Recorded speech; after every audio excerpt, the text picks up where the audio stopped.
घण्टाशूलहलानि शङ्खमुसले चकरन्दनुसायकं हस्ताब्जै ददति दनान्दविलसत् शीतांशुतुल्यप्रभां गौरी देहसमुद्भवां त्रिजगतां माधारभूतामहां पूर्वामत्र सरस्वती मनुभजे शुम्भादिदैत्यादिनीम्।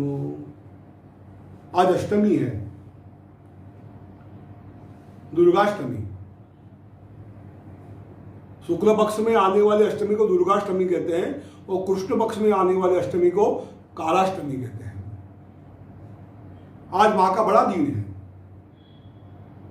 आज मातृभक्त जो है, मां के भक्त आज यज्ञ करेंगे, उपवास रखेंगे, मां की पूजा करेंगे और मां के चरित्र का पाठ करेंगे।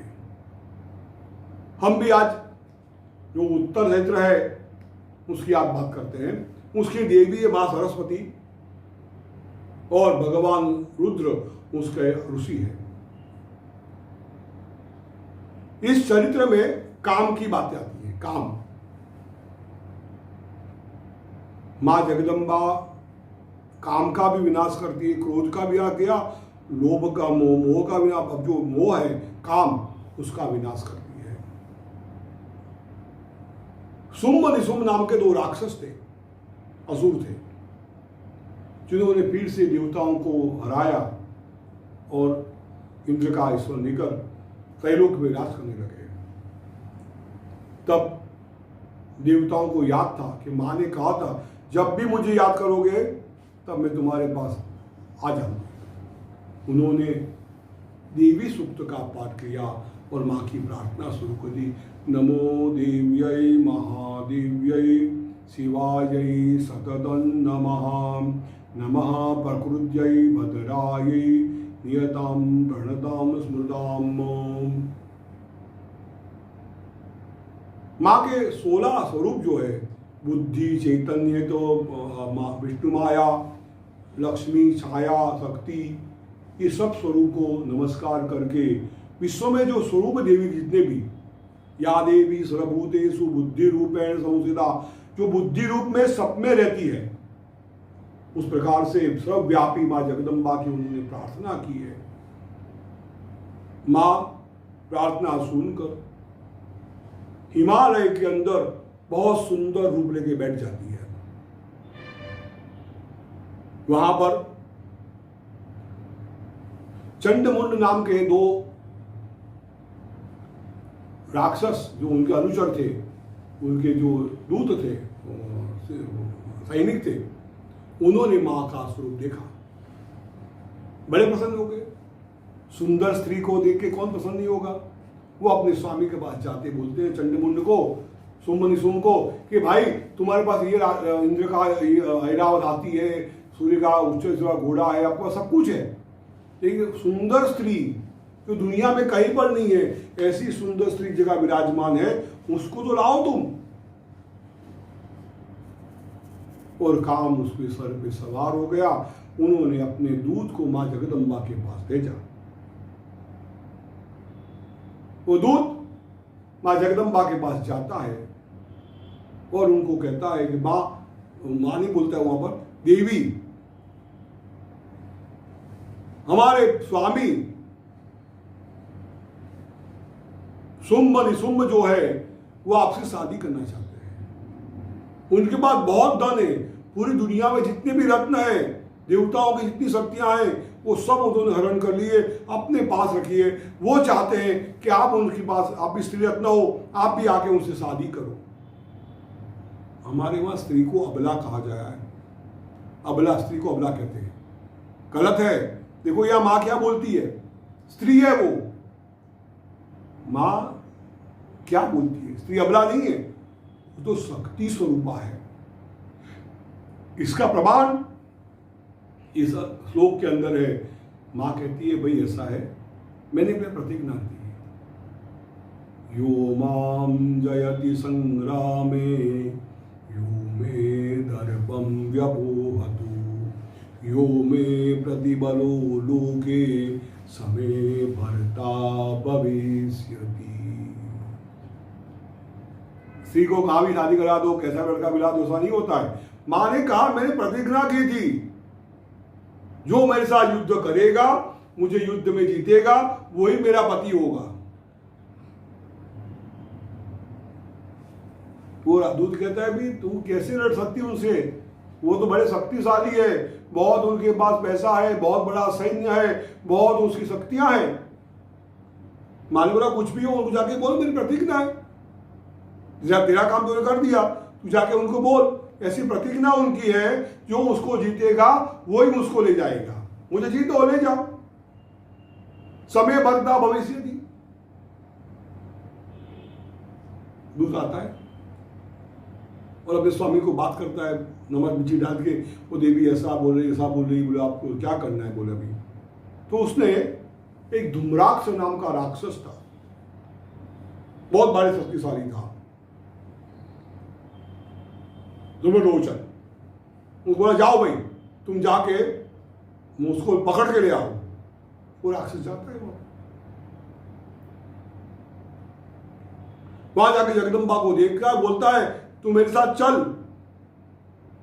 नहीं तेरे केस पकड़ के ले जाऊंगा मैं।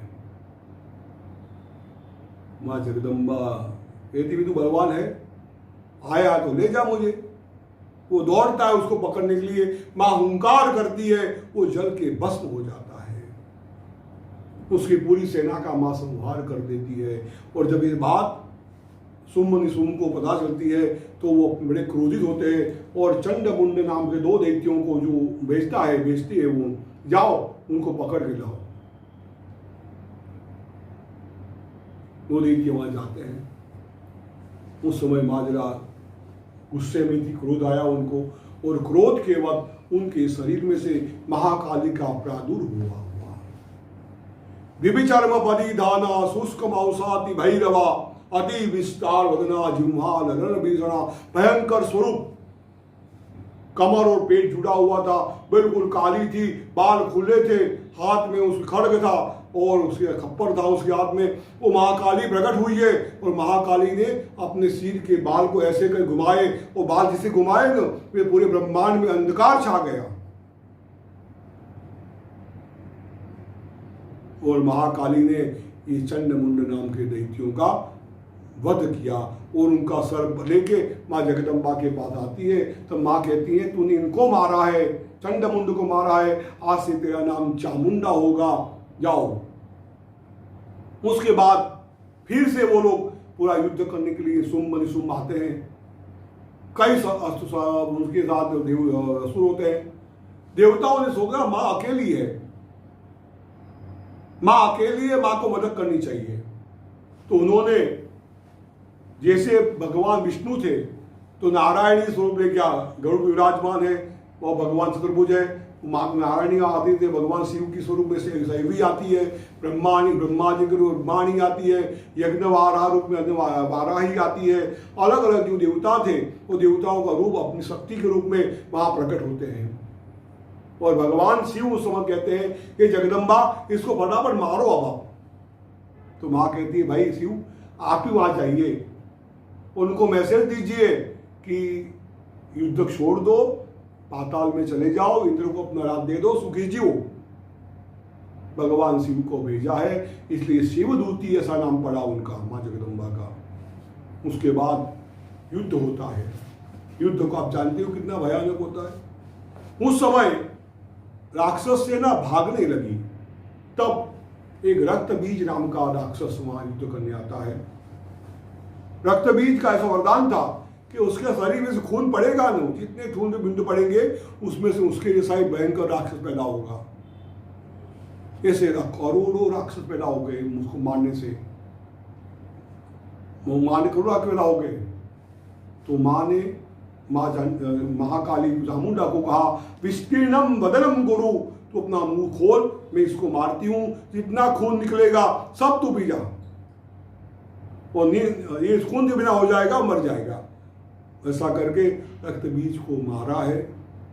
वो बाद में निशुंभ को मारा है।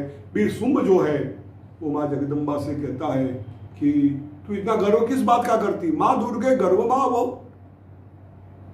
ये सबको लेके तो आइए, ब्रह्माणी को, वैष्णवी को, सेवी को, और मुझे क्या अर्थ अकेले थोड़ी तू।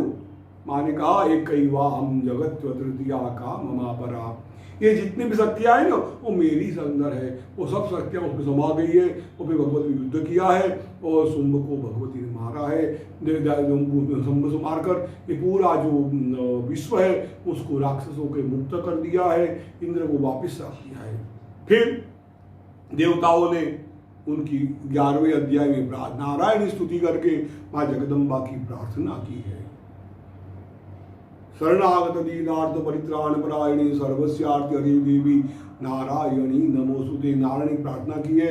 वो भी 16-17 श्लोकों में प्रार्थना करके बाद में माँ जगदम्बा कहती है कि मैं कौन कौन से अवतार लूंगी, ब्राह्मणी के रूप में, बहिमी के रूप में, रक्तांबरा के रूप में मैं अवतार लूंगी और राक्षसों का वध करूंगी।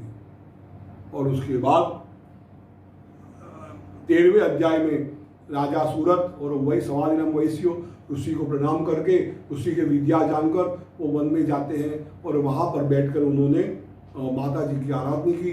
माँ जगदम्बा प्रकट हुई उसके सामने और वो वरदान देती है कि राजा जो सूरत था उसको वापिस राज मिलेगा और दूसरे जन्म में वैवस्वत नाम का मनु बनेगा। और वैश्य ने मांगा माँ मुझे कुछ नहीं चाहिए, केवल ज्ञान चाहिए। माँ ने उसको ज्ञान दिया। इस तरह से आपको संक्षिप्त में चंडी पाठ का वर्तन बताया। कल नवमी है, उसकी बात हम कल करेंगे। वहाँ तक के लिए जय भगवती।